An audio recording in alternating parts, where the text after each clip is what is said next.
one stood out to me. It's called ColorViewSource, and it's one word, and it's free on the Android market. Nice. There's a couple different apps on the market that allow you to view the source of a web page, and that's what this does.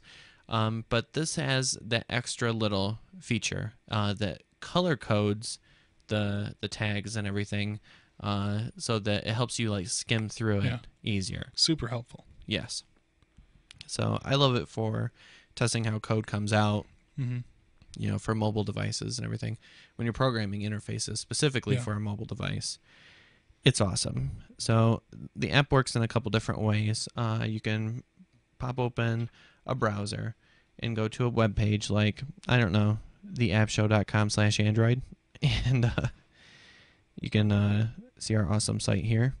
But if you hit menu and go to more inside your browser here, and share the page, like if you were going to share it to Facebook or something like that.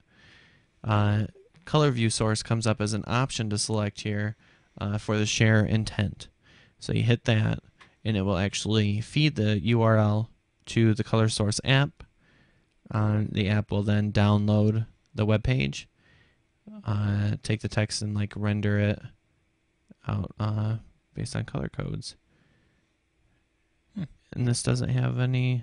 What the heck, did I disable it in the thing? Let's see. Renders HTML. Awesome. It's going to force close on me when I'm doing the review. Whoops. This hasn't happened before. Usually it loads up. You get the loading thing. Mm-hmm. And like, look at this. It's all in black and white. I just showed you this a second ago. You did. It was colorful. And there wasn't any problem at all.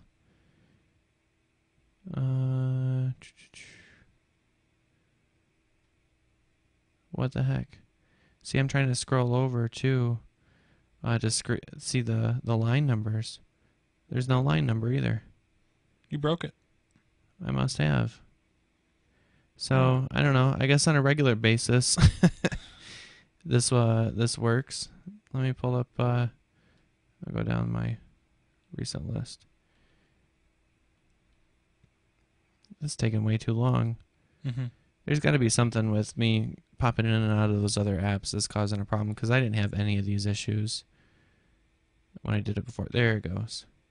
Okay, here we go. Just gotta give it a little time.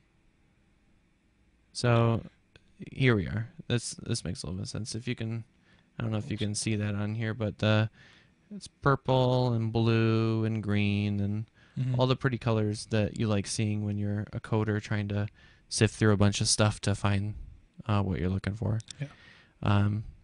So you can view the source of any web page or whatever, just like you would in a full browser.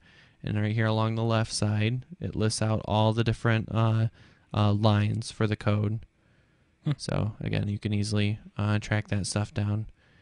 But like I said, it shares directly from the browser, but you can also view your recent ones like I did just then to bring this up.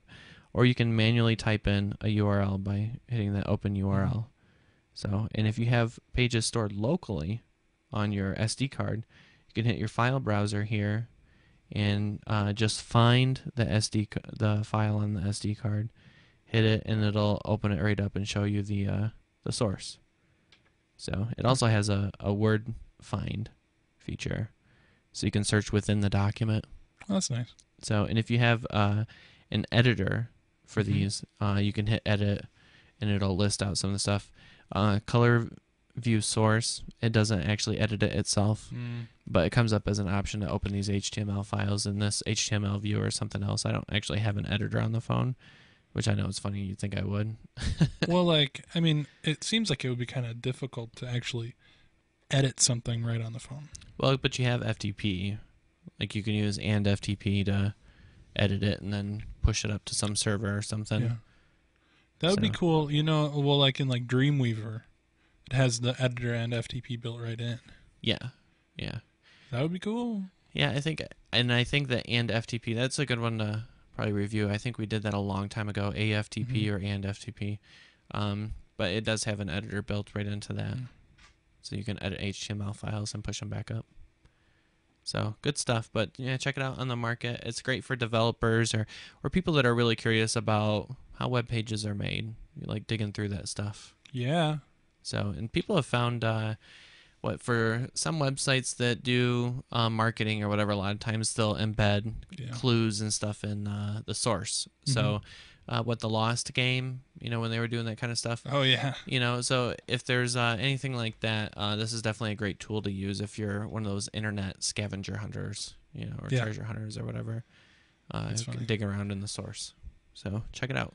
There was ColorViewSource. there was one website I had went to recently, and they like actually put in the source of the code. They're like, "Smart web designers look at other websites' code. Thank you for looking."